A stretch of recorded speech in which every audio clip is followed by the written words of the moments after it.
So dance movement therapy is the psychotherapeutic use of movement to integrate the whole person. And when we talk about movement, we're talking about functional movement, our gestures, our posture, the way we walk, as well as creative movement. You don't have to go into dance movement therapy and be able to dance. Okay, you can walk around the room. There are all kinds of movements and things that we do that are just normal, everyday movements that we then explore. Dance therapy is based on 3 premises. Premise number 1 is how we hold our body reflects our personality, reflects how we feel. And if you think about how you move and hold your body on a day when you're overwhelmed, anxious, what kinds of things happen with your body? Is your breathing nice and easy? Is it faster? Is it more up in the chest? Are your gestures a little more agitated? What about a day when you don't feel well? Are you walking with a bounce in your walk, or are you more tended to be concave or kind of hanging over a little bit, droopy, heavy? So the way that we hold ourselves, the way that we move reflects how we feel. Through a relationship with a therapist, we work on making changes in our range of movement. And changes on a body level will impact changes in personality and in our feelings and in our way of interacting. So those are kind of the 3 premises. One thing that's really important to understand is going into dance movement therapy sessions does not have to do with learning to dance. You're not going in and learning a dance technique. You're exploring your inner process through your body expression. And how that happens is different for each person. So I thought I would show you a brief 5-minute DVD that'll give you an introduction. And then you have, I did different colors handouts so I could refer to them. The white handout gives you an introduction to dance therapy. I decided, why read this to you? Why go over everything when it's right on this sheet?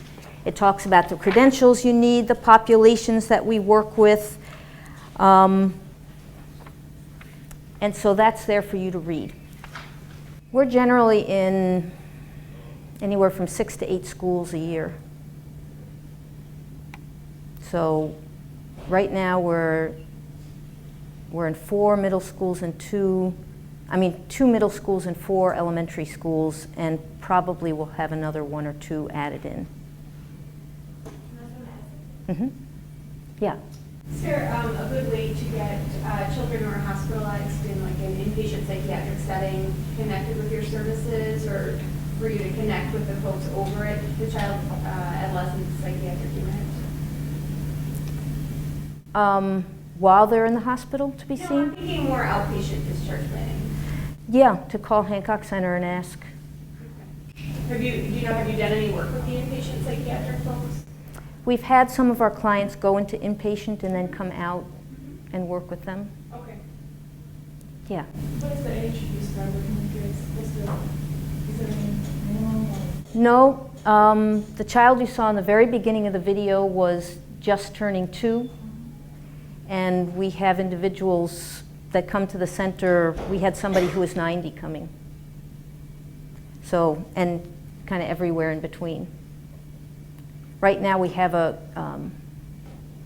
community dance group for seniors going on. So it's not dance therapy, but it's movement geared towards wellness. Yeah. So you talked a lot about going into schools, but have you ever gone into like long-term care facilities? Or I know you just said that you had the senior dance group, but I just wondering if that was something. The center hasn't really gone into long-term care facilities, but dance therapists do that. We would just have to have a connection for that. We're more an outpatient center, but we go to group homes and work with clients who are developmentally delayed. Dance therapists work with pretty much all populations. So there are dance therapists working in hospitals, particularly pediatric oncology, or but also other areas of the hospital. You also have to have the training. I forget the name of the training you have to work in a hospital. Yeah. Have you ever worked in a hospital setting? Personally, I haven't, but dance therapists have. Dance therapists are very helpful working on imagery. An example, not necessarily hospice, but let's say you have somebody in a hospital who can't move very much. And you would think, well, how are you going to move with them? How are you going to do dance movement therapy? But they might be lying in their bed, and you are going to, as a therapist, you are going to embody their pain. And so they direct you, and it might even be just the movement of a finger, it might be the tapping of a drum that directs you to move more intensely, larger, smaller. You work that out with the person. And then, so you embody the pain, and then together you work out a way that you resolve that pain. And it's pretty amazing how much that helps. Or you might move very gently with a scarf, with the client being able to hold on to the scarf, the patient being able to hold on to the scarf, and you move together with them. So that would be a hospital thing. I'm going to give you kind of a scenario of a session that happened, a vignette of a session that happened with me. It was our first session, just to give you more of a picture of what might happen in a dance therapy session. This was an in-school group.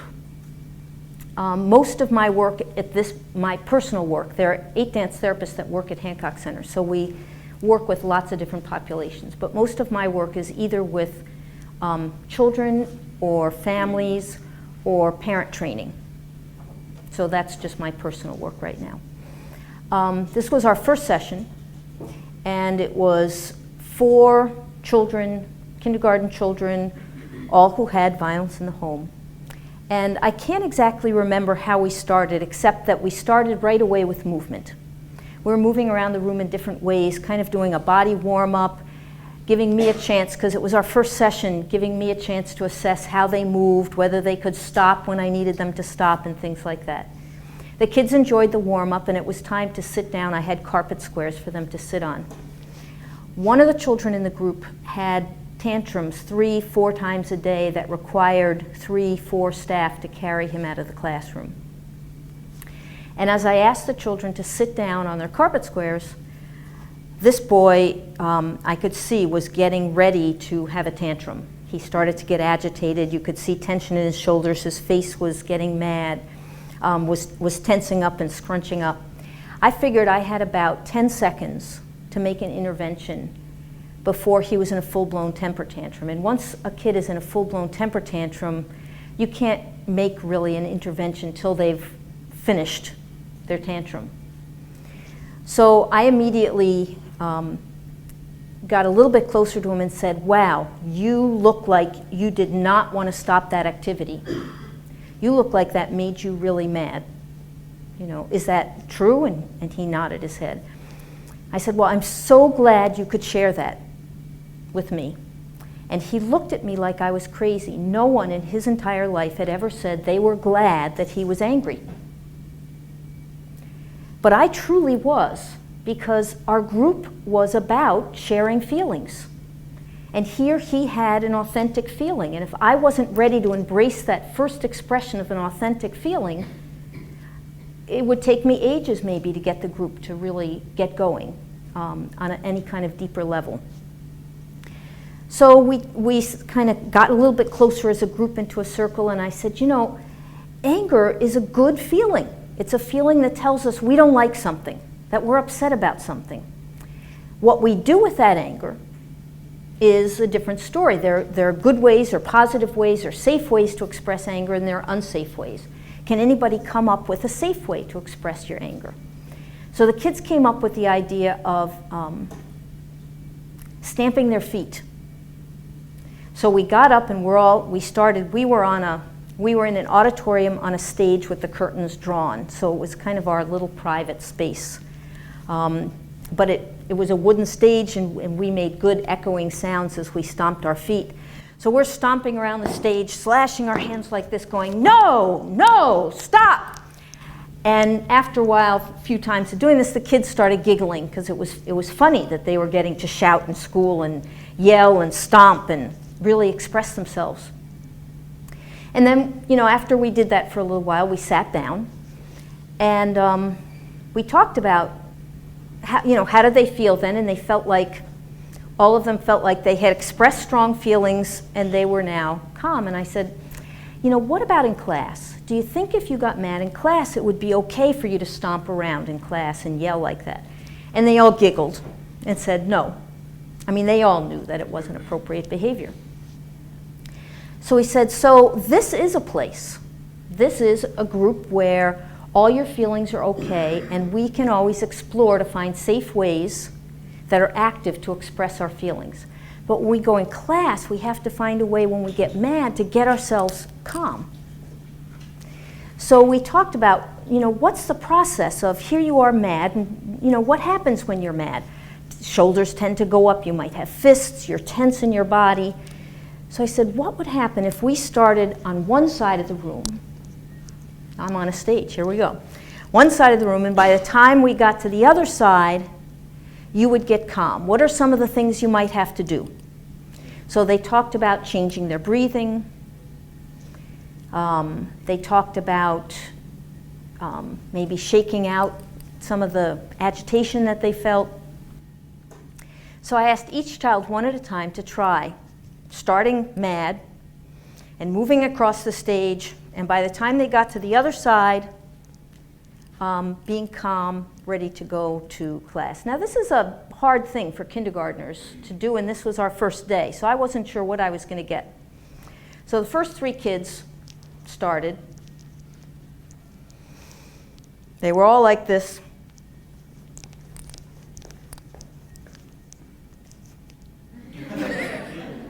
So there was no real modulation, right? The kid that had the temper tantrums all the time, that needed to be carried out of the classroom, he started like this.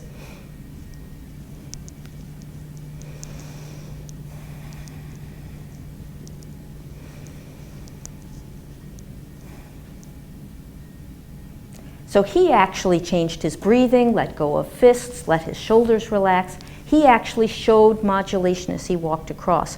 What did that tell me? What did that tell me, do you think? He had some body awareness. He had a strength that allowed him to do some modulation. Didn't mean he could control himself when he got into a tantrum. But with support, he actually had some ability to modulate. Dance movement therapy is strength-based. We're looking for what are things people have, our clients have, that will enable them to work through issues. So as opposed to focusing on all the problems they have, we're looking for what strengths do they have and what does that give them. Well, from then on, every time that child saw me in the school, he'd run up to me, "Is this the day I get to be mad with you?" Because this was the first time somebody had acknowledged the feeling, allowed him to have a safe way to express it, have fun with it, and look at how can I be in control in the classroom. And then, by about halfway through the year, his tantrums really started to dissipate in the classroom. He didn't need to be carried out of the room anymore. The frequency had decreased, the intensity had decreased, because he now had a place to express this safely. So that's a vignette of working with kids who experience trauma.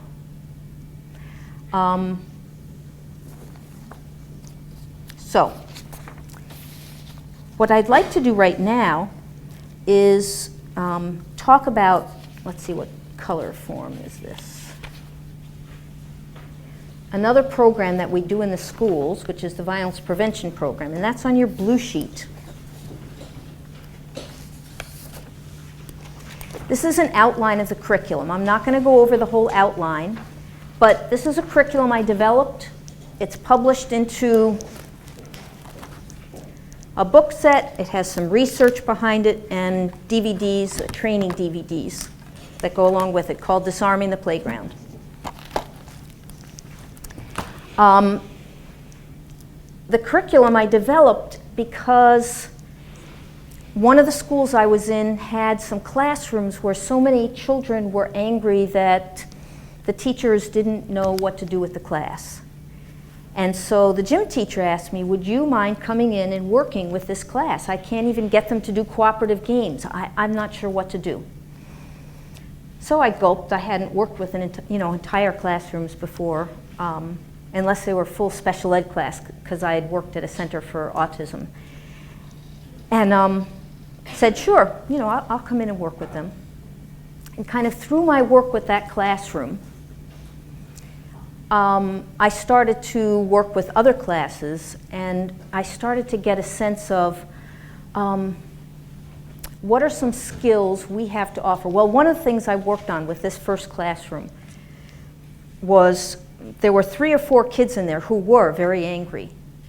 And when they got when they started acting out, the rest of the class kind of followed suit. So the whole class would lose control. So one of my goals coming in was to help the rest of the class to learn to ignore distractions and stay focused. So one class I worked with doing this had some kids with emotional issues in the class, and when the group that was ignoring provocation, as they were ignoring, some of the kids with emotional problems hit the kids that were ignoring. And that started me thinking, well, when is it safe to ignore and when isn't it safe to ignore? And how do we teach the kids to be aware of the difference between those two things? And that started me thinking about how there are body skills that individuals can have that would help them prevent abuse or prevent bullying or prevent violence. So my curriculum started out as an abuse prevention curriculum that coordinated with the SAVE curriculum. Have any of you heard about the SAVE curriculum that's used in the schools? Student Anti-Victimization Education.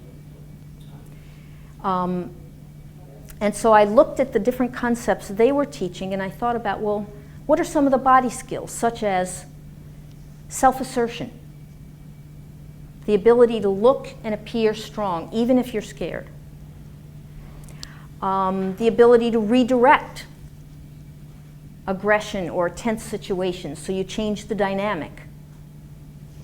The ability to be aware of space. When is somebody getting too close, and when are you uncomfortable? And how do you find your own space, and how do you protect your own space? Self-regulation. I would guess, how many of you are in clinical social work? So I'd imagine when you work with clients, self-regulation is a pretty big issue. Empathy. The ability to empathize works as a stop guard to violence. What stops parents from beating their kids? Anybody? What do you think stops them?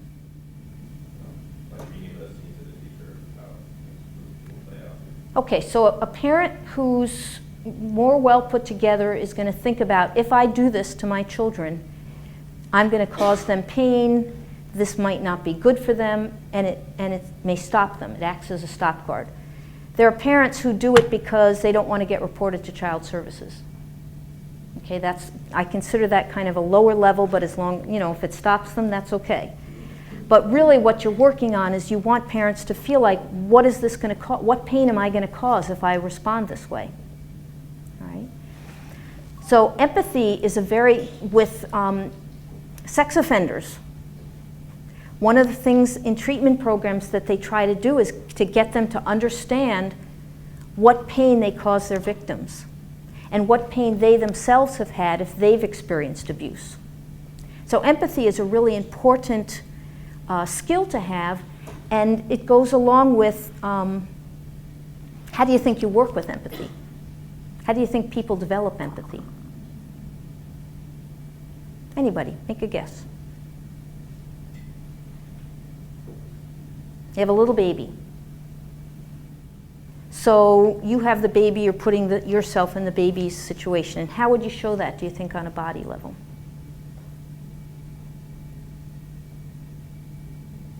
You're looking at a baby and the baby goes, ah, da, da, da, da, da, da. What do? You do the same. You mirror them. Okay? If you're taking care of a baby and the baby's crying a lot, intensely, do you pick up the baby and stroke the baby and go, oh, it's okay, settle down? Is that something you think you would do? Or would you bounce the baby? Which do you think? It's all right. I'm good. You know, and you're talking. So you're saying, you're talking in a soothing way. But you may be shushing the baby in a way that is comforting to the baby. But you right away took them. You hold and you bounce. You bounce. So, why do you think you might bounce? Because the baby stops crying. Okay, the baby stops crying. But the baby, one of the reasons the baby stops crying is if you bounce and match the baby's rhythm. If the baby is screaming and you're just rubbing the baby's back going, oh, shh, it's okay, they don't hear you. They don't feel the light touch. They're not going to feel your presence till you match them. You have to go where they are, not screaming, but intensity level with your body. Then they're gonna feel that in their body, you're with them. And when you're with them, then the stroking and the soothing voice come in and start to come through to them. So this idea of empathy starts with attunement. And all good therapists, verbal therapists, nonverbal therapists, art therapists, dance movement therapists, they all start with making a connection with their clients by attuning to them. They did frame-by-frame analysis of some very good verbal therapists. And what they noticed was when their client leaned forward, a couple of frames later, the therapist leaned forward. Client crossed one leg over the other, a couple of frames later, therapist. They were doing it unconsciously. But that idea that the therapist matched some quality of what their client was doing. So attunement is a really important thing. Of course, another major goal is anger management. So anger management, I think, goes along with self-regulation. And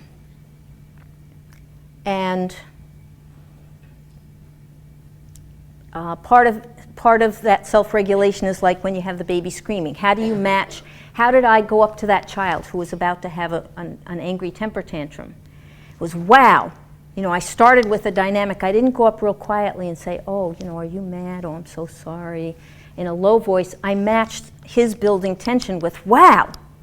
You know, you didn't want to stop that activity, did you? You know, you look like you're angry. Now, if I had had more time, I wouldn't have assigned the feeling. I would have asked the question, wow, you know, what's going on for you right now?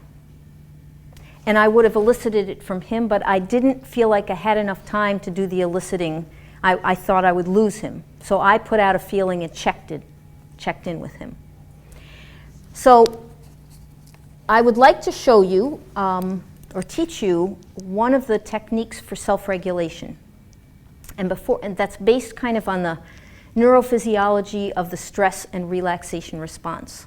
Marcia, I'm going to put 2 fingers on your wrist, and I'm going to try to push your arm down. Okay? I want you to start out saying, I'm strong, I'm strong, I'm strong.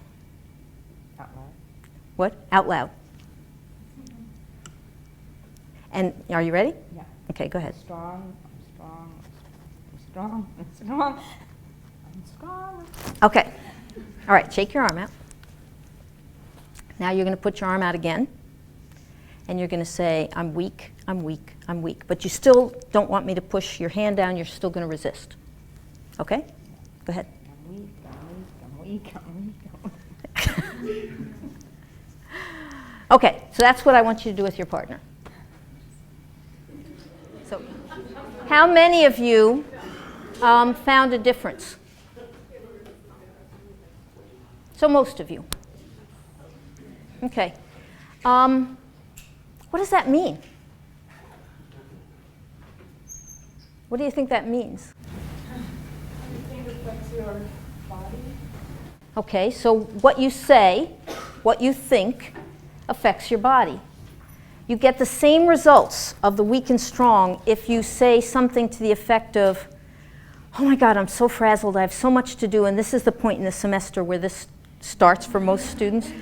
I just don't have enough time, I'm never going to get it done. Your arm is weaker than if you say, you know, I've got a lot to do, but I can organize myself, I'm going to be able to take care of it, and your arm stays up, it's stronger. All right. So positive self-talk creates a stronger body. And strong body goes in a way with strong brain. So that's part of the philosophy of the 4 Bs, but also part of the philosophy of a lot of ways of working with clients. Getting them to look at when they get caught in the pattern of saying negative things to themselves, and how could they change that? Not change it by denying that they have those feelings, necessarily. Not saying everything's fine when it isn't everything's fine. But you know, I'm upset about this, but I'm going to be able to work it out. Some kind of a positive thing.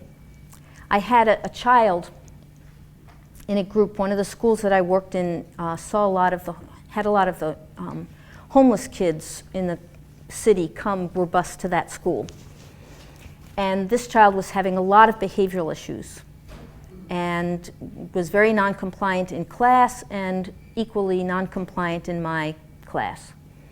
And we did this activity one day as I was introducing the calming technique that we're going to do. And he said, I have a strong brain. I said, yes, you do. Your brain is really strong. He said, yeah, my brain is strong. And as soon as he connected into that, he was able to be in control. And basically from then on, when he started to have a problem, I just remind him, how's your brain today?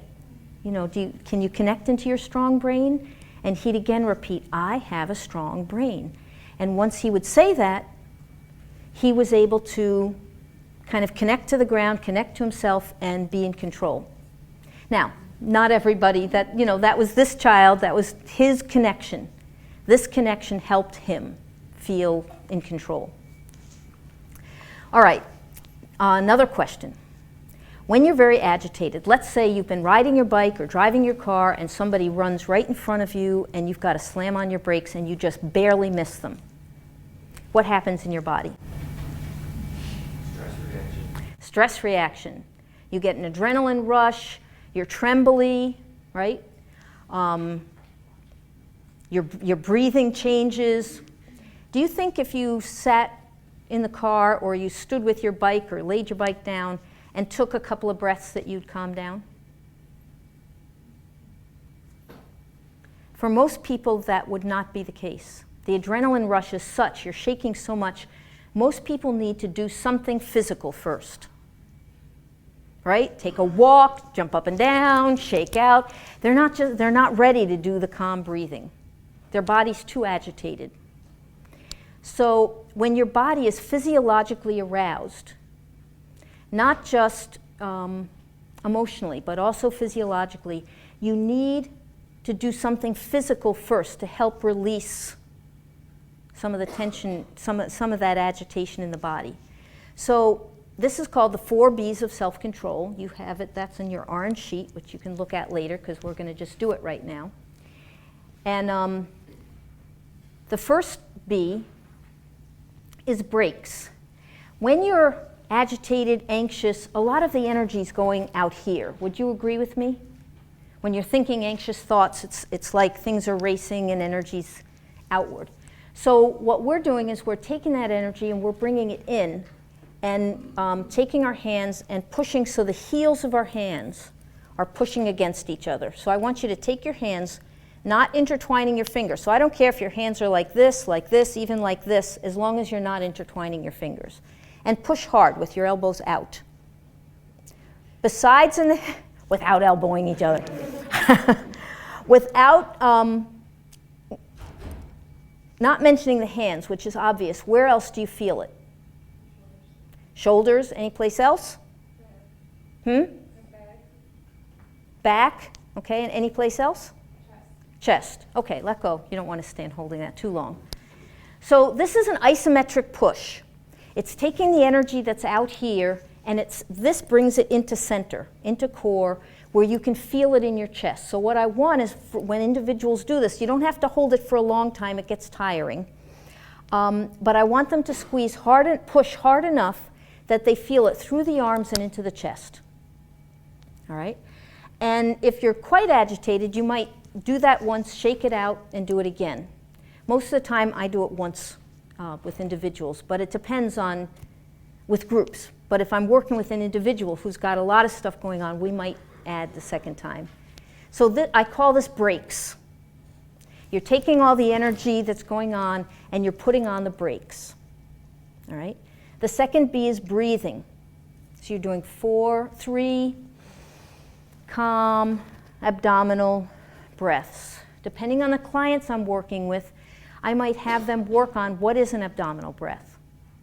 Can they actually get their tummy to move out as they breathe in and sink down when they breathe out? And you'd be surprised how many people, when they breathe in, their chest expands and their stomach contracts. And then when they breathe out, it reverses. It's easier to get abdominal breathing happening either standing or laying down than it is sitting, because your stomach's a little more contracted when you're sitting. Once you get it, you can do it in any position. We could all do abdominal breathing sitting. But with some kids or some environments, I don't have people lay down, but if they're sitting, I may have them lean back. Here, I'll just sit for 1 sec. Like this, so their stomach is more open to doing that. So I bring the arms up more to open the chest and allow a deeper breath to happen. With adolescents, I generally don't ask them to bring their arms up because it makes them self-conscious, but let's just take 3 calm breaths.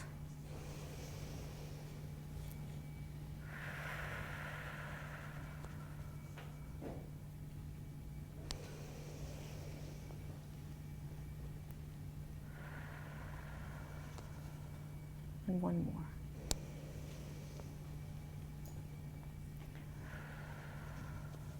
The third B is brains. And for brains, we link our fingers, we rest them on top of our head. So we're not pushing down on our head, but the weight of our arms creates a gentle pressure on our head. We take a deep breath in, close your eyes, and as you breathe all the way out, say to yourself, I am calm. And take 1 more deep breath in. And again, I am calm. So that's our positive self-talk.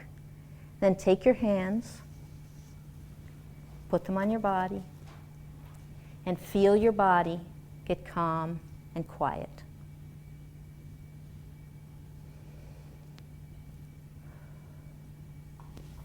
This takes about 60 seconds to do. It takes about a minute. When done correctly, you do calm down. Physiologically, it gets your body to calm down. One interesting thing is hands on the head or behind the head is a gesture that's used across cultures around the world. And it's frequently used when people are angry or upset. Not consciously, I mean, we're using it consciously here, but unconsciously, this creates self-calming. You have a lot of pressure points across the center of your head, and just resting your hands here already starts a calming feeling. Kind of like holding the cork in, if it's going to feel like you're going to pop. So that's the 4 B's of self-control. When I work with children, I've done this with children and adults, children as young as 3. When I work with 3-year-olds, I usually only do the first 2 B's, the breaks and the breathing. But as soon as I get 4 or 5, I can do all 4 B's, but I may start only with 2. And as soon as they get themselves stopped and they do the breathing, you already have a change. Now sometimes you might be a little bit agitated or a little bit upset, and you only need to do one thing. You might only need to do some self-talk, okay? Or you might only need to do some breathing. Maybe you need to do 2 of them. Oh, did I do the last one, body? Yeah. So putting your hands on your body here, some kids are thinking, oh, I've got to look for my heartbeat, but we're really not looking for the heartbeat. This is a centering, we're bringing somebody into center. This is a centering, grounding gesture. All right, kind of like a peace bow or something like that. So when I'm working with people, what I want them to feel like is, here they have some tension, and can they stop that tension? Can they stop short? So I'll have kids, I'll have them run across the room top speed and stop about a foot before the wall. With teens or older kids, I might have hula hoops and they have to stop in the hoop. And they like that. And then we look at, what does it take to stop? So if you're agitated, if you're all excited, one of the things is, in a way, you have to add tension to your body before you can calm down. You're literally using strength and adding tension before you can release everything and let go. And so that running and stopping short, first of all, it lets kids know they can stop an impulse. I feel like going, I can pull back. I can stop myself. With young children, I use the concept of you grab that energy, grab that feeling, bring it in, and kind of squeeze it, all right, before we go into the rest of it. I know this handout shows a child doing this, but when I first made it up, I made it up with a class that I had only 1 month. I was only working with this class 4 times. It was the end of the year. It was the last month of the year. The school year, and I asked the teachers, if there was one thing you could choose for me to work on with your class, what would it be? And she said, please get them to be able to calm down. And so at the same time, I was starting to write my book, and somebody had said, you know, you want to have some of those things in your book where you start with the same letter. What's that called? Yes. To help people remember what the techniques are. So somehow with this class, we developed this technique. Well, it was the end of the school year, and over the summer what I did was to show this to many of my friends and adults that I knew or worked with. And they all told me, wow, this gets me calm. This works. There was one trick though. If they were really angry about something, a lot of the adults told me, I get calm, but as soon as I start thinking about what I was angry about, I'm agitated again. And then the other part was, some people have trouble with a 4-step sequence. All right? They just can't handle doing all 4 of these things. So I wanted to develop a couple of things that required 1 step, one thing to do. So I had gone to a workshop about therapists that work with men who abuse their wives, and they like doing 1-step techniques with these men. And one of the techniques they used was doing a guided imagery relaxation, and then having the men come up with a calm image for themselves, drawing a picture of that calm image, shrinking it down to license size, and having the men put it in their wallet or in their back pocket. And when they'd start to get mad, they could touch their pocket and have that image come to them. And as soon as they could bring up that image, it would help them calm down. So I decided that maybe a 5th B would be something that would be helpful to do that could be used in isolation. And that's on the other side of your page. And the 5th B is called break, except it's not B-R-A-K-E, it's B-R-E-A-K. And so the idea is you're breaking through angry or anxious feelings, because one of the things they found with anxiety is the more you think about what's making you anxious, the more anxious you become. If you try to rationalize through the anxiety, it doesn't work because you're still processing circular thoughts about the anxiety. And really, if you want to get through the anxiety, you need to force yourself to stop thinking about what's making you anxious and force yourself to think about something else.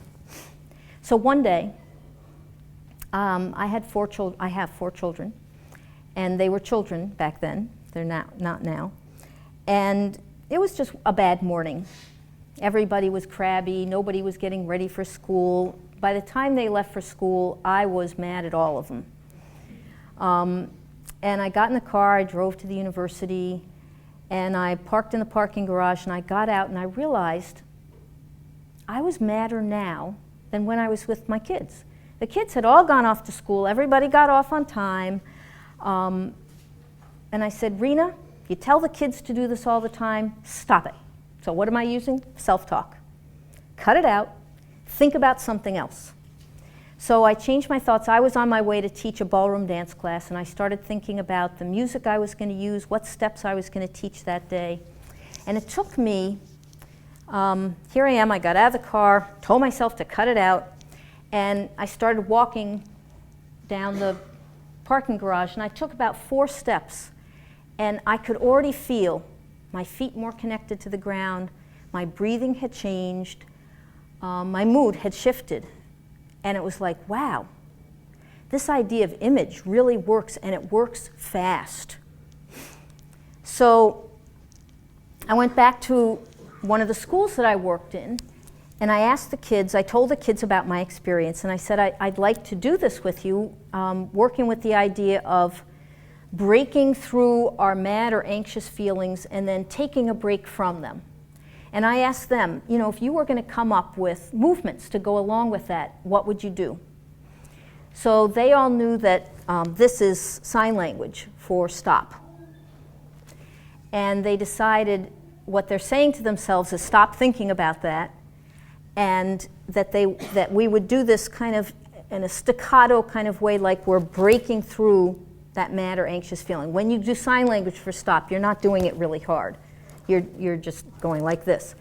But they chose that they would do it in a really staccato, strong way, and inside their head they would yell, stop. And then they used yoga fingers for meditation.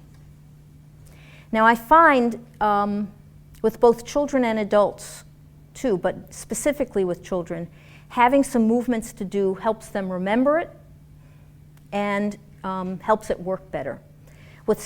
Sometimes with adults, they don't need that. I mean, I certainly didn't do gestures when I was in the parking garage. But it's the same kind of idea as what I did in the garage. It's coming up with an image. So with some classes of young children, I will do guided imagery, but sometimes I just don't have long enough, and I don't have kids that are going to lay down and be able to do a guided imagery with me. So we'll go around and do some calming things, and then I'll ask each child to think of 1 or 2 things that they enjoy doing that doesn't involve violent video games, or video games, period. So it could be riding their bike, it could be snuggling with a parent, it could be having a friend over and doing something with them, it could be playing with Legos, it could be coloring, it could be snuggling with a pet or stuffed animal. If a child can't think of something, I'll let them pass till we go around the circle, but then I'll ask them while we're doing that I want each person to think of something. Because when you're in the middle of being mad or upset, it's sometimes really hard to think of something positive to think of, to come up with. One day my daughter called me. She was really upset about something. She was an adult at this point. And I was trying to get her to calm down, and I said, well, let's take a break from what you're upset about for a moment and think of something that's going well in your life. Nothing's going well. I can't come up with anything, you know. And so what I do is try and get them to pre-think it. And then I'll send them back to class and ask the teachers if they can draw a picture of that for themselves. I decided to do an experiment with some kids who were having aggression problems in the school. And I asked each of them to come up with a calm image. I had worked with their class before, so they had done the 5th B with me. And then I asked them, because not all kids, elementary school kids, have pants with back pockets. They don't carry wallets with them. I asked them to come up with a gesture. So it could be touching the back of themselves. It could be squeezing their hands. It could, whatever they wanted to do that would help them come up with that image. And we practiced that gesture and pairing the gesture with the image. For 2 of the children, it was very effective in helping them control their aggression. And one of the children, it didn't really have much impact. So it's just kind of something I was experimenting with anger management with kids who really had anger issues where there wasn't an adult cueing them to do it. So that's the 5th B. So there are the 4 Bs, there's the 5th B. Some kids like to do all 5 Bs. Some kids need just a one-stop shop, which is doing the 5th B by itself. Both when they're, I've had kids with anxiety disorder really find this to be effective for them, where they might before be leaving their classroom 5 or 6 times a day, being anxious, and with this, were primarily able to stay in their class and just redirect their thoughts. So the idea of taking a break from what's upsetting you. Now that doesn't mean if you're mad that you don't come back to positive, you know, how am I going to work this out later on? But you really can't think about how am I going to work this out when you're really mad, because you're not thinking rationally then. That's not the time for positive problem solving. And that's another unit we do. I want to show you something else. I do lots of different calming techniques with kids. I don't know if you can see these. These are ooze tubes, they're called, or ooze tube timers. When you turn them over, the ooze slowly goes down a hole in the middle. I put them one on top of the other on the floor as we are making a circle around the floor. And we look at this, we feel our bodies connected to the ground, we focus on our breathing, and the kids are kind of fascinated with the ooze going down, the air bubbles going up, so they are able to focus both externally, and what I'm also training them to do is to focus internally. Can they look at the ooze tube? Can they sit still and still feel their bottoms on the floor? So that the breath itself is helping them connect. When you work with children with, one of the things I found working with individuals with ADHD, I've had many of them report to me that when they have to be still, they can't feel their body. They feel like they're dead. So they have to keep a movement going to feel alive. So what we try to do with the ooze tube, besides kind of a mindfulness breathing exercise, is for them to feel that their breath is a movement and that their breath helps them feel connected to the ground. So we practice breathing, and as we breathe out, each time we breathe out, feeling how our bottom or our legs are connected to the floor. And then we add the ooze tube with that, and can they continue feeling that connection to the floor and get their body still and quiet. I did have a child who was in a completely mainstream school, was taken out of the class about 90% of the time because he was just so hyper and out of control. And by the end of the year, he particularly found the 4 Bs. With the 4 Bs, he actually connected to what does calm feel like in my body. And then once he connected to what that feeling was, he could get to that using the ooze tube, doing other techniques. All I found one ooze tube at a thrift store, and really enjoyed using it. The kids loved it, and once I discovered it, I just went online with different names trying to find it. So Office Playground is a place that you can buy it. It's in other stores too. So I'll have schools order them and have one for each classroom. Adults like them too.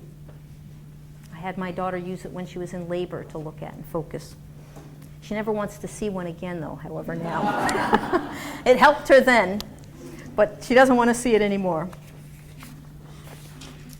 Okay. There's one other relaxation technique that I want to show you that you don't have a handout for. So I'm kind of leaving you with 4 techniques. One I use specifically for anger, but lots of kids also use it for calming down, the 5th B. The 4 B's is calming, the 5th B is calming and anger. The ooze tubes, kids, when I ask them what are techniques you use for calming, a lot of them say looking at the ooze tube gets me calm. So this last technique is called rectangular breathing. And you take your index finger, you put it in front of you.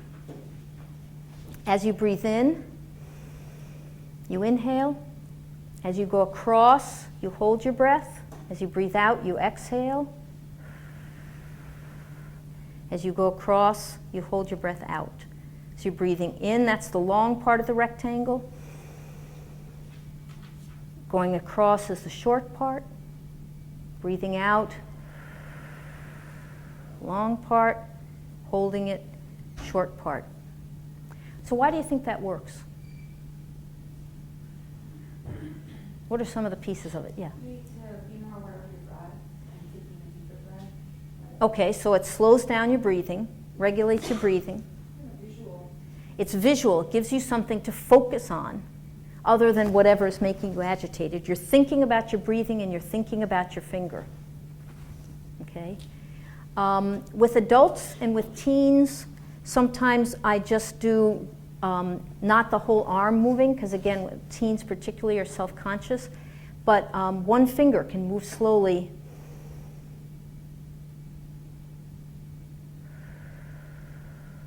And they can do it low down.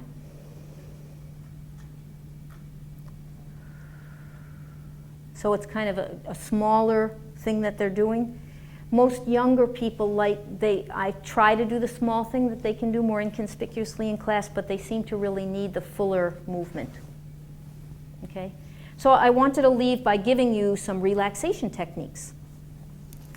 Okay, what I'd also like to touch on is some spatial awareness. So I'm going to ask you all to find a spot either on the stage, in this front card or on the side card, and be with a partner. What you're going to do, stop, is you want to be a little bit away from your partner. I'm going to move up to Marcia. I'm just going to walk. I'm going to be friendly. And Marcia, when I'm at the point where you feel like if I got any closer, you wouldn't be comfortable, you're just going to tell me quietly to stop, and I am going to stop. Okay? All right, so I'm going to walk up to you.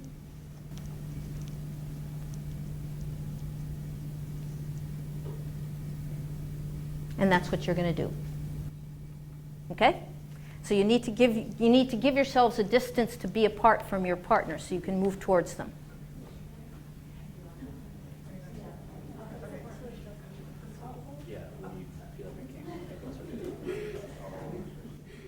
Once you're at that stopped place, just stay there. Stay there for a minute. Sorry, I didn't tell you that ahead of time. All right, so Marcia, you stopped me, I guess, about this far. What did you say? Okay, so I do a whole variety of things with this particular technique. So we might look and say, I'm going to move a little bit in and a little bit back, and you tell me, you find the spot, because sometimes an individual will stop somebody further away because they're too worried that they'll get too close. So I'm going to experiment, and you tell me, you're the person who said stop, you're in charge, and you're going to tell me to move a little bit closer, move a little bit back, and then you're going to find, is this really the ideal spot or is it a little bit different? So you're just going to take a moment to explore a little bit.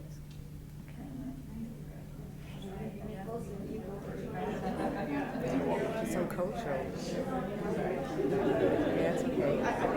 All right? This is, Yeah, this is fine. So, is this where you like it the best? well, I go, no, back, it's like, it's hard, yeah, that's good. Okay. It's easier to focus. All right, so let's look. I'm going to ask you basically to kind of measure your distance by putting your arm out and seeing about how far away are you. So we're about one arm away.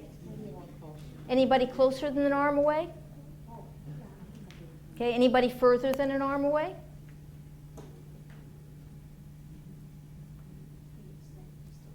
Is that a yes? You are further? Okay. So it does vary. And distances vary by culture. Sometimes they vary by the person who's approaching you, if you know them or don't know them. Sometimes they vary if it's a different racial mix or sex, you know, a man and a woman, somebody from a different country, or a different culture. So now what I'm going to have you do is spread apart again. And this time your partner is going to come and approach you, and you are going to say stop. Now stop. Shh, for a sec. One other thing that changes distance is whether you have somebody who's significantly taller or shorter than you are. Because we're about the same height, so we're looking eye to eye, but if you have someone a lot taller like the two of you are, one person might be having to look up, and they might want to be a little bit further away because getting too close and then having to look up might feel uncomfortable. All right? So that also can create a difference. Was there a difference between the distance that your partner stopped you and where you stopped them? So some people are saying yes. You say a little bit.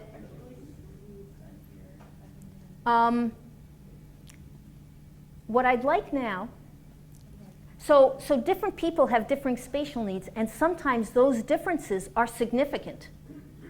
I've had one person who likes to be this close, three-quarters of an arm away, and people who like to be 2 full arms away. And really across cultures, that's about the range, from about a half an arm to 2.5 arms away is a range for a face-to-face conversation. Okay? So you could have that full range, and what happens if you have a kid that really likes this large distance, or person, I shouldn't say kid, a person who has somebody trying to talk to them who likes being close up to them. Okay? That can create tension right there without there being any hostility meant. So now what I'm going to ask you to do is to get a little bit closer than what's comfortable for a moment, just for a moment. Feel what that feels like in your body. Where do you feel that? Does your chest start feeling something? Does your tummy? Does anybody start leaning back a little bit? Your face? Right. All right, now what else I'm going to ask you to do is just for one of you to turn at about a 45-degree angle. What does that do? It changes the dynamic. Okay? All right, come sit down. Thanks. Okay, now, this is a very simple thing that you can do even if you see somebody in an office. You can go out in the corridor and do it. You can be on the diagonal of the office and do it. And if you have an individual client, you can do it with yourself. If you have a family, it's really interesting to do this. I saw a family where 2 of the 3 children had been sexually abused by the paternal grandfather. And they came in not with the grandfather, but with their 2 parents and the 3 children. And I asked them to do this approach and stop. I wanted to see boundaries in the family. No one would say stop to each other. So they would let each other literally come that close or just turn to the side and let them pass them, but no one in the family would say stop. Well, does that raise a red flag for the family functioning? Yes, definitely. I have a lot of social workers that I've worked with in different settings, and they love this approach and stop. It gives them lots of information, and it helps people to become more aware. And one of the really profound things, in Madison, I can't remember how many years ago, but we really did start to get, we moved from a very lily-white city. When I first moved here in '83, in fact, I'd walk into a classroom. I wasn't working in the classrooms then, I had kids that were going to schools. It was hard to find anybody that wasn't blonde. Not just not Caucasian, but not blonde. I mean, maybe there'd be 1 or 2 people with brown hair in a classroom. One dynamic is that we've had lots of people moving from Mexico that have come up, so lots of Latina kids. And in Mexico, spatial use of space is quite different. At least that's what kids and when I've done parent training, that's what they tell me. Much closer personal space. So I'm not making this up, this is what I've gotten reported back to me. So kids would tend to get much closer to other people and to their teachers too. And everybody's always saying, well, back up. For kids, one of the things they would tell me is, gee, schools in the US, they're cold places. Nobody likes you. Because for them, having to have this bigger space meant you didn't care for me. Okay. So I started exploring with teachers and other adults working with people with smaller space bubbles. Not necessarily just kids from Mexico. I don't mean to make that the one place. In fact, I went to Korea this summer and I was very anxious about going there because they told me they have no concept of a personal space bubble. What was really interesting though was when I did the moving face, the approach and stop is what I call this, with people, they fit right within the range. Maybe a little bit closer than I would want them to stop, but they fit right within that range that goes across culture for face to face. It was more walking past people, being in a group situation where they stood a lot closer. But we started looking at changing that angle from face to just the slight 45 degrees. Not a full 90 degrees, but just a 45 degrees. So you're still connected to the other person, but it gives you more space in front of your body, allows you to be more comfortable, but still allow the closeness. Yeah. But what I do when I started my curriculum, I didn't have everything I have worked out now. The 5th B, for example, isn't in the book. As I work with different people, as I work with different classrooms, as I work in different situations, some things work, some things don't work. If it doesn't work, I have to come up with something new to make it work because I want to meet the needs of whoever I'm working with. So I make up something new. So the 5th B happened after I did the book when I had kids or adults telling me, it really gets me calm, and if I'm just nervous about something, it really helps. But if I'm agitated or I'm angry, I get agitated or I get angry again as soon as I start thinking about that. I need something that's going to help me stay calm longer. So I came up with 2 other techniques, and the 5th B is one of them that I showed you. So if I worked with a different culture where the approach and stop things, it's an exploration. For me, it's always an exploration. I had one child who, instead of the person being approached saying stop, I had the approacher stop themselves. And he just didn't, just like that family I told you about, he didn't stop. He had no sense of when to stop. And this wasn't a therapy group, so I couldn't get into this a whole lot. But basically, I taught him to visualize about an arm's distance away, and that whether he felt that feeling that I'm close enough or not, to stop at that point. And then, I can't remember if he ended up getting referred to one of my therapy groups or not. But for me, it's always some kind of warning sign. If there's nothing on a face-to-face approach where somebody does not say stop at all, and there's no sense of need to. He wasn't being silly. You know, there are kids who are silly. There are kids who will stop somebody when they take one step and they're all the way on the other side of the room, you know, or who will let somebody come really close up and then they'll be leaning back like this, but they're doing it for fun. This kid wasn't being silly.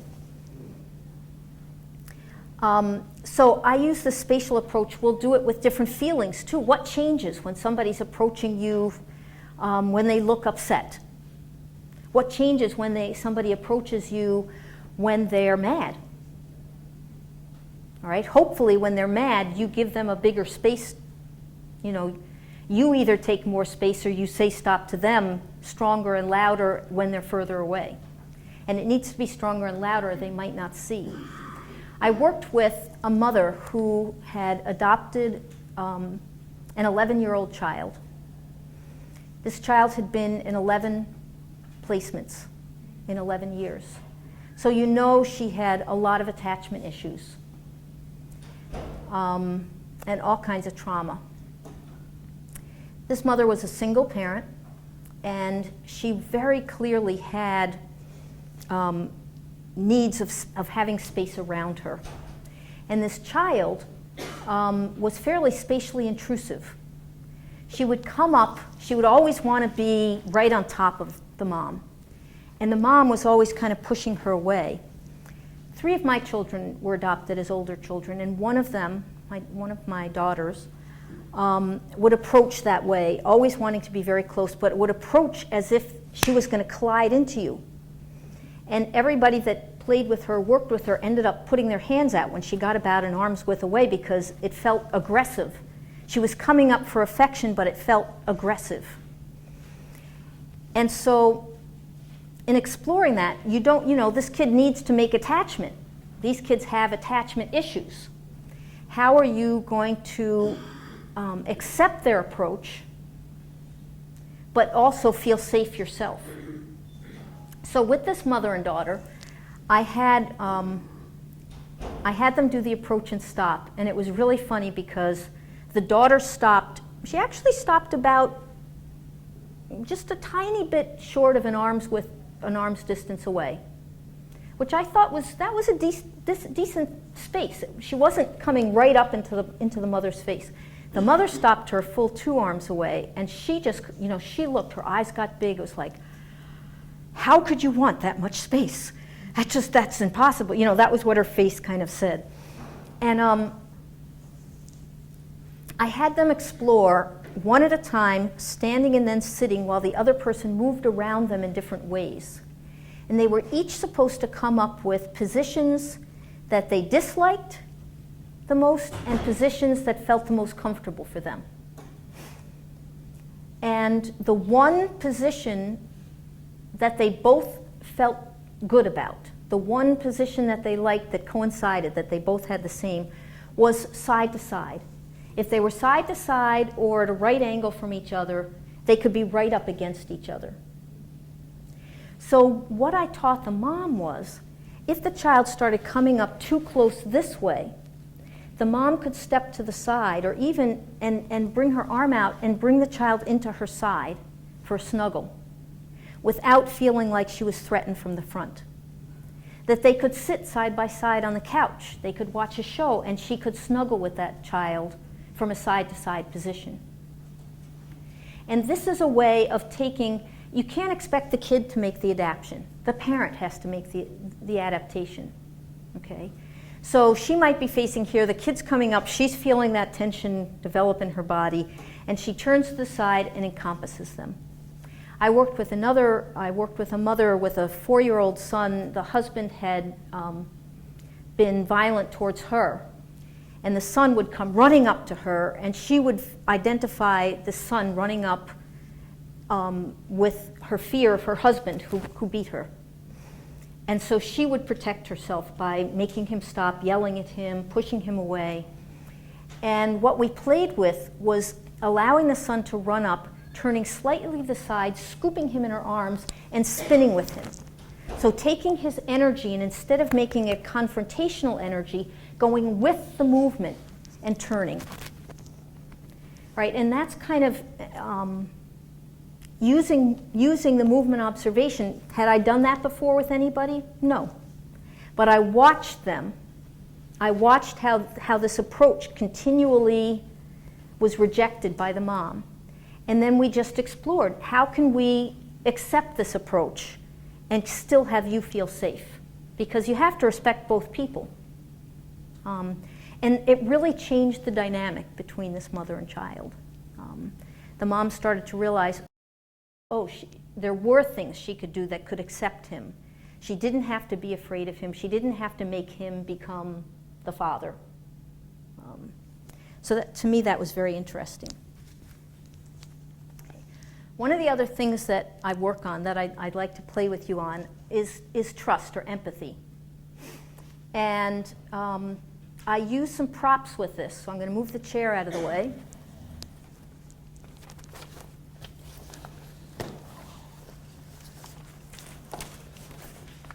Come on out of here.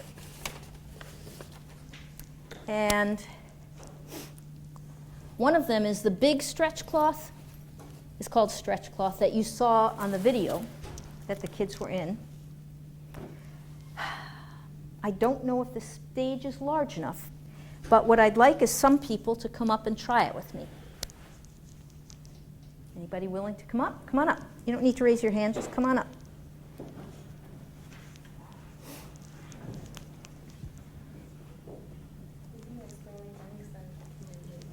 Yep, take that end so we have the bright side showing up.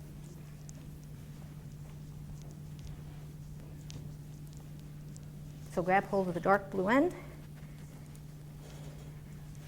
Just watch the behind you there. You can step off of it if you want to. So this is a nice circular cloth. Let's just make some waves with this cloth. Can we get ourselves so we're doing it together?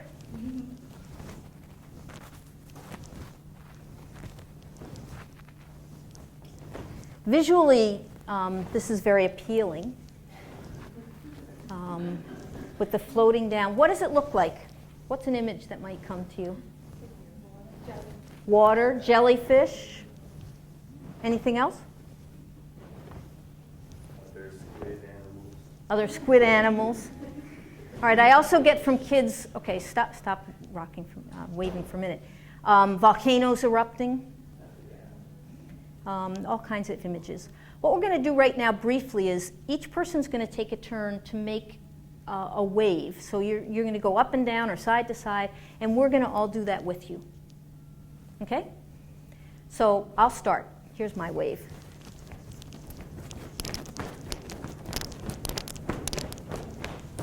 Now, do you want to just shift that?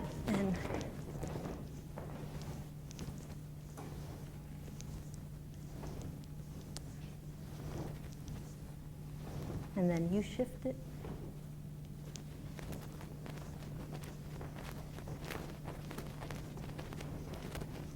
You shift it.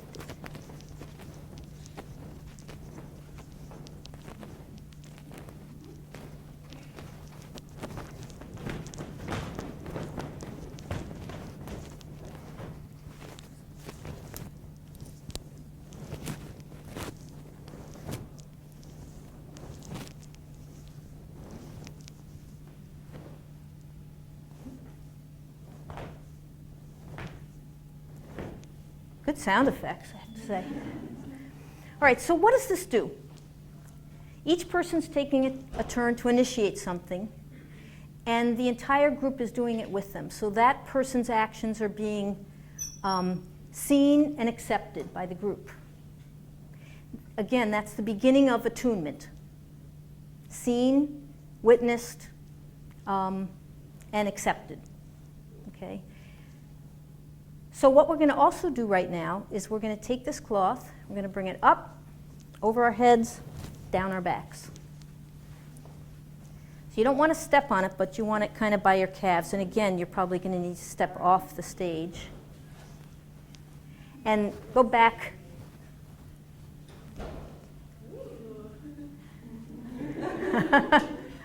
So what I want is for you to stand with your feet slightly apart, your knees bent, and can you let your weight go into the cloth? When you do that, make it so your back, where the weight is going is kind of from your hips, so your back is straight. You're not going to lean like this, which would enable you to fall backwards. Okay, so it's the hips. Can we get a little rock going?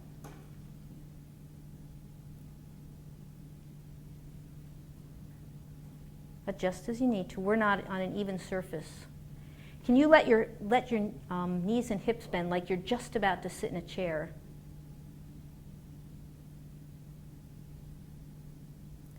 Now, it can take a long time in some groups to get this nice rock because we're all supporting each other. If one person would suddenly stop leaning and would move, it would affect the entire group.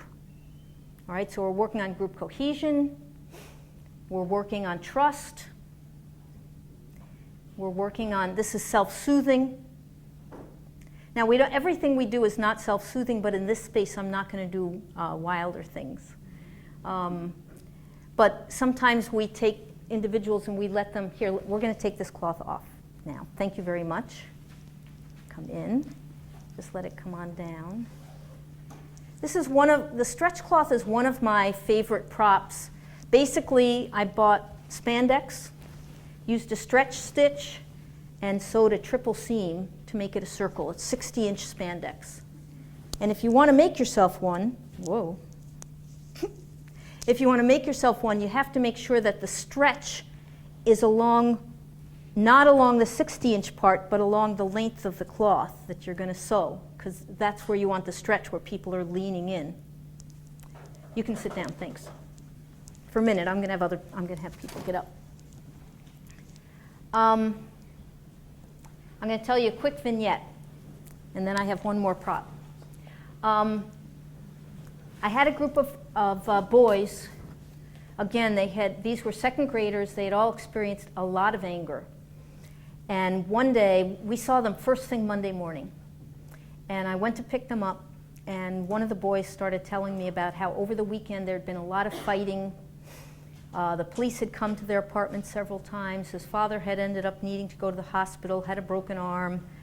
And he was really agitated, understandably so. And of course, as soon as he was agitated by this, the other boys in the group got agitated. So we started out moving with music with a strong beat, doing some slashing, stomping, just releasing some of the agitation. Then the boys asked that one of the things they really enjoyed doing was having one boy at a time lie on a cloth while the other boys pulled him around in the space. And that provides for the boy getting pulled, because that boy would lay down, all this body contact against the ground as he was being pulled, plus the nurturance. The boys who were pulling were connecting to the ground and to their strength in order to pull. So when we were done, we sat down and we started talking about who supports you, like they had just supported each other.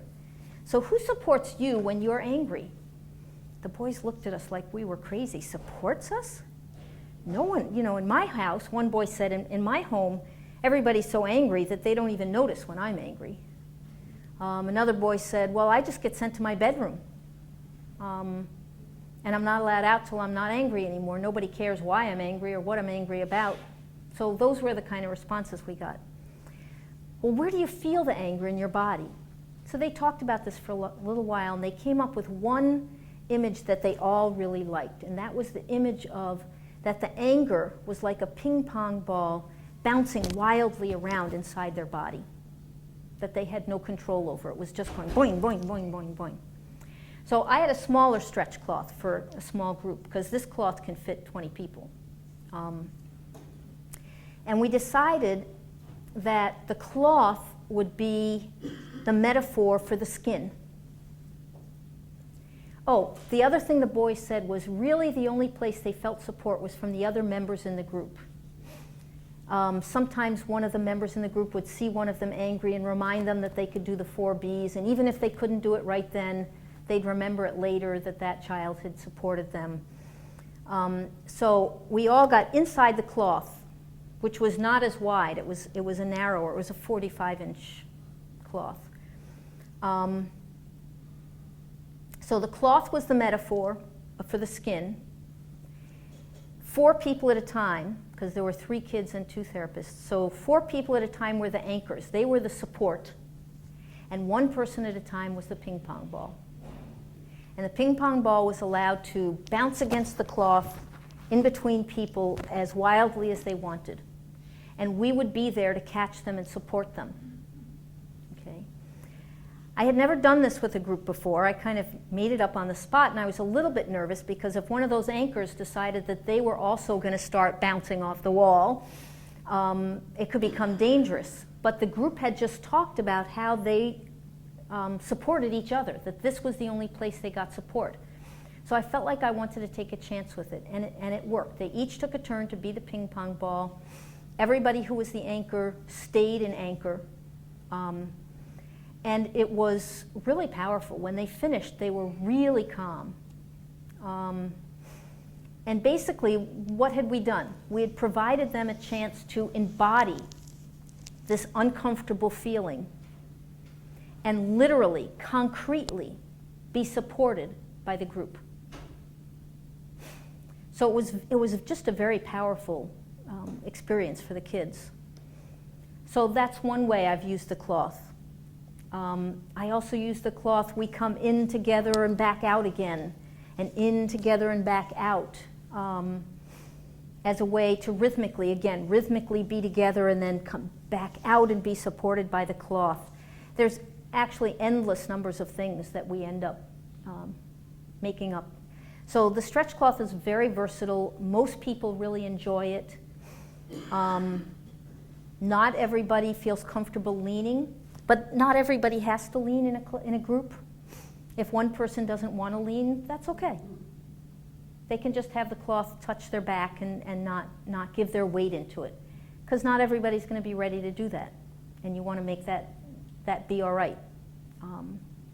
So one of the things we work with in violence prevention is the idea that in order really to stop violence or to stop bullying, we have to support each other. So if I see something happening and I just walk away, I'm not supporting that. There are all kinds of things that I could do that would help. I could get an adult to come over. If I'm afraid to do something, I could just come over to the person being bullied and say, hey, do you want to come over and play with me? And help draw them away from the bully confrontation. So kids learn a whole slew of different things they can do. But the stretch cloth is a way that we're all supporting each other. In addition to that, what I have are these small stretch bands. And I don't know if I have enough for everybody, but I have quite a few. If 2 people at a time want to take one of these, people want to come up, grab one. Purple ones are a little bigger, so you can even make a threesome. I've got enough, I think, for just about everybody.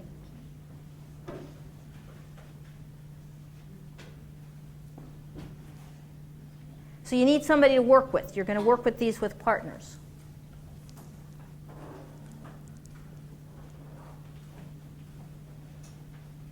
I hope you don't have the really small one.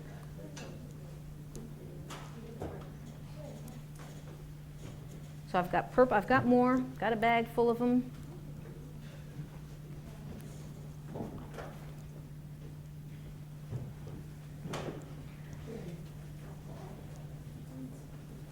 And what I want you to do with your partner is to explore ways that you can support each other. So that could be just holding on and leaning back. So we can support each other like this. We could support each other by one person having their leg in, if I can ever get my leg to go in. And I'm leaning and he's holding me up. We could both have it around our waist. So just play with, what are some of the different ways to support each other?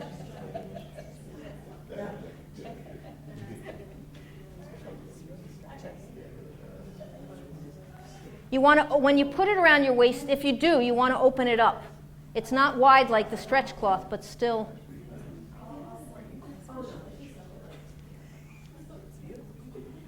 These didn't come in a circle, they're sewn. You will not break the seam. I promise. We do triple seams to be on the safe side. I have never had one break. I've gotten holes in them. Are these, I was going to say, are these therapeutic techniques patented? Like that's I'm already leaning down backwards.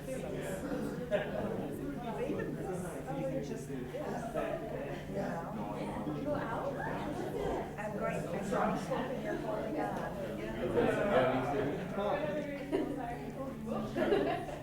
And that's working. I can see why this, these things work. What'd you say? Yes. Yes.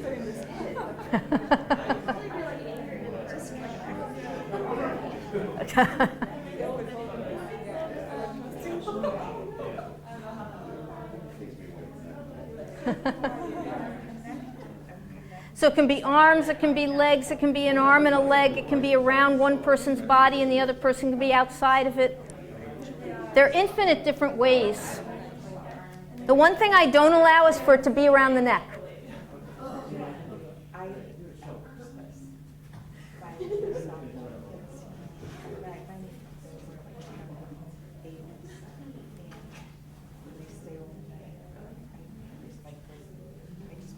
All right, so just take another minute and then I'm going to collect them and put them back in this bag. And the bands, they're just nice. There's so many different things you can do with supporting each other. You don't have to do it as part of violence prevention. You can just do it as a trust thing, as a fun activity to get somebody mobilized and going. I've had kids where we put two bands together and they weave the two bands together and then they're foursome, and what are some of the different ways they can do stuff. So I just thought it would be enjoyable for you to see. That's a much smaller prop. You don't need as much room to use that as you do a stretch cloth. Even though I have smaller stretch cloths, these are smaller than the smaller stretch cloths. But they can be used sometimes in a similar way in terms of the idea of trust and support. They're very strong. A triple seam with a stretch stitch or a serger is what you need to do if you're going to make your own. You have to have a stretch stitch or serger to sew spandex or you'll go a little crazy. So just things that you can do in a session would be to have pillows, beanbag cushions, stuffed animals or scarves around. Just have some of the things that allow creative expression in where you work, or your own little pack that you bring with you. You know, maybe you're not going to carry cushions and beanbag pillows with you, but scarves and rug squares and stuffed animals, things that can be used in a session. You can explore allowing your client to play with where do they want to be in the room in relationship to you. Where would they like to sit? Where would they like you to sit? And to try different spots and see what they feel like. Some people really like to have a wall behind them for safety, you know, so they can see the rest of the room. Have the client or clients draw or build what would be a safe space for themselves. It's amazing the range of different things you get and how big that space would be, what would be in that safe space to make them feel safe. If your client could change the therapy room in a way that would make the therapy room feel safer, what would they do? Would they move chairs around? Would they move any of the props that you had with you? Would they change anything in the environment? With groups, could they build a group space? What would be a situation that would allow them to make a space for the whole group? So these are things you don't have, they're more concrete, you don't have to be a dance therapist to do them. When I say I make things up, I mean, hopefully good therapists are intuitive and they do use things, but having a background in movement helps me to make things up. I have to think on my feet, so I have to take the issue, I have to be able to visualize the issue, and I have to be able to to use that to come up with something that's within my kinesthetic imaginings. Okay? So training in dance therapy helps me to be able to do that. But there are concrete things that you can do, like the things on this sheet. Another thing that I was going to do with you and didn't was to do a tracking thing. Just a non-judgmental, you're with a client, they're starting to be anxious, and you just say, let's take a moment to notice our breathing. You're not going to ask them to change their breathing, just notice what's happening with your breathing right now. Is it fast or slow? Is it going mainly into your chest? Do you feel it in your stomach? What's your breathing like? Do you feel your body? Do you feel your back against the chair back? What about your bottom? So you're asking them to just focus on their body for a moment and to pay attention to where their body is, and very frequently that helps people get calm. So tracking. Grounding. We talked about the pushing like this. I had classes last year for the first time, and I've been in the schools for about 20 years now, where they actually put the OTs, put some footprints on the floor for the kids, kind of in a taekwondo stance with feet apart, sideways in front and back. And then I'm going to come down here, but they would have had hands up for the kids, and to push against the wall. Because when you push against the wall, you're pushing yourself into the ground. You're doing joint compression. It helps to calm. So that's something, you don't have to be a movement therapist to use some of these concrete skills. You just need to be careful in a way that you're not going to open up Pandora's box, so that you move slowly. It should be something you're comfortable doing with your body before you ask a client to do it. And then what I've tried to do is to give you some concrete body skills. And I guess the tracking would be another one. So that's on the yellow sheet, tracking and grounding, having them explore shifting their weight. So I gave you the yellow and the tangerine orangey sheet to give you some concrete things to cultivate safe spaces, to establish boundaries, that you could kind of take with you. So I don't know if that answers your question enough, but... And then the more you explore what feels good in your body from maybe some of the things that are on these sheets. Yeah? Just out of curiosity, how does one become a movement therapist? It's a good question. You have to have at least a master's degree to practice, and I think in clinical social work you have to have a master's degree before you're going to practice. In dance movement therapy, or have a master's degree in a related field like social work and then take all these extra classes. There are some programs, some master's programs like the one at Columbia, which is in Chicago, Columbia College, that you get a joint degree of counseling and dance movement therapy. And they look for people that have some dance background.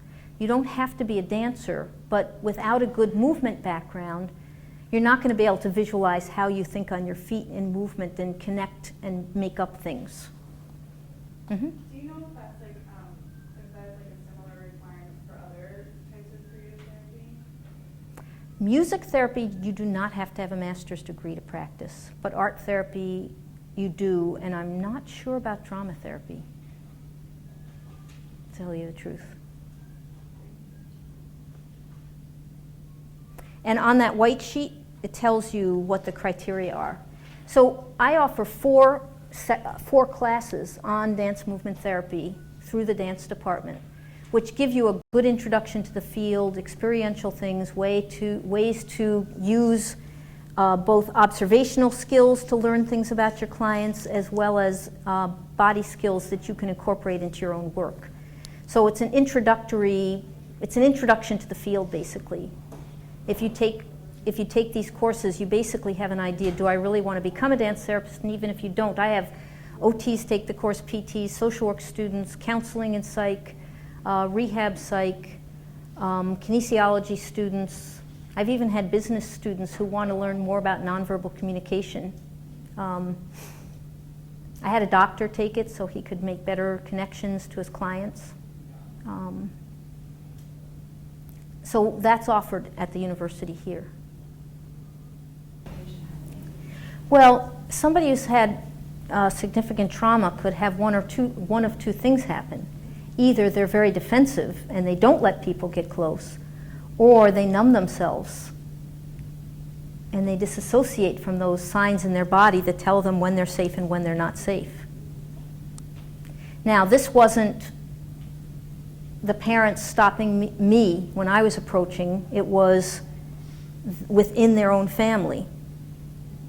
So it could be within their own family.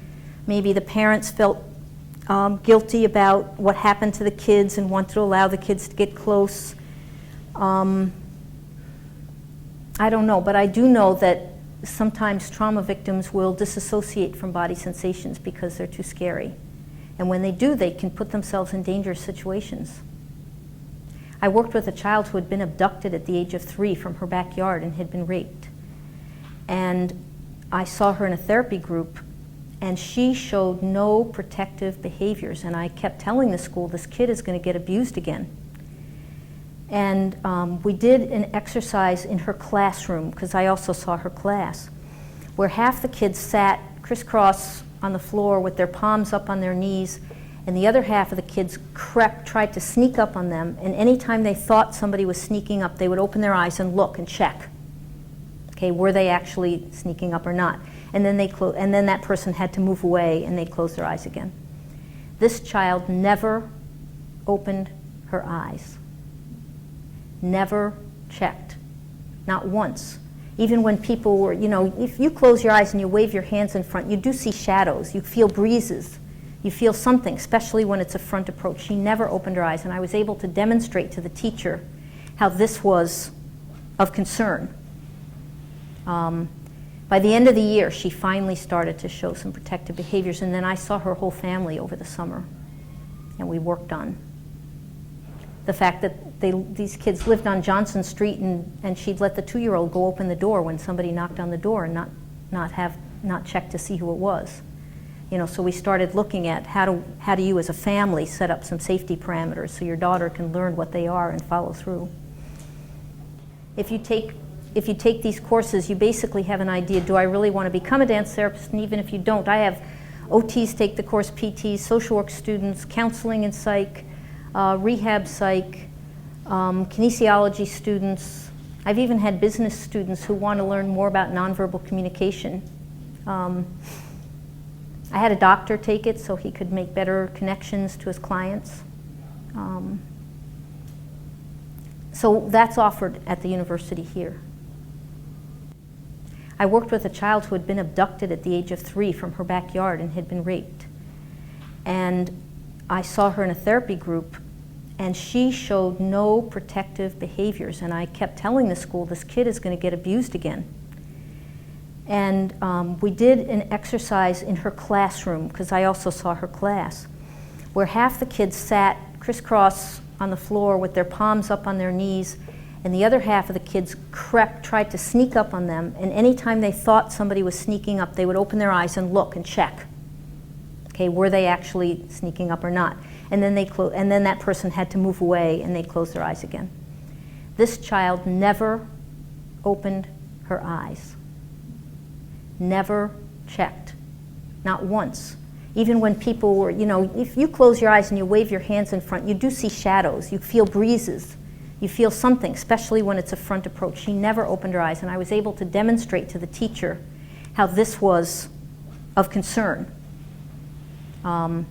By the end of the year, she finally started to show some protective behaviors, and then I saw her whole family over the summer, and we worked on the fact that these kids lived on Johnson Street, and she'd let the 2-year-old go open the door when somebody knocked on the door and not check to see who it was.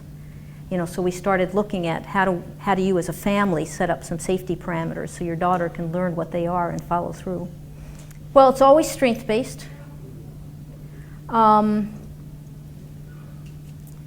We're working on empowering people, so allowing them to have choices, to be seen and heard, but we also might work on building skills, like using some yoga or using some, whatever I was just going to say left my mind, perceptual motor development kinds of things, it might be incorporated in the way that we work. So the philosophy is the same. It's strength-based. But where we start is where the client is. The kids I work with have a lot of difficulties with self-regulation.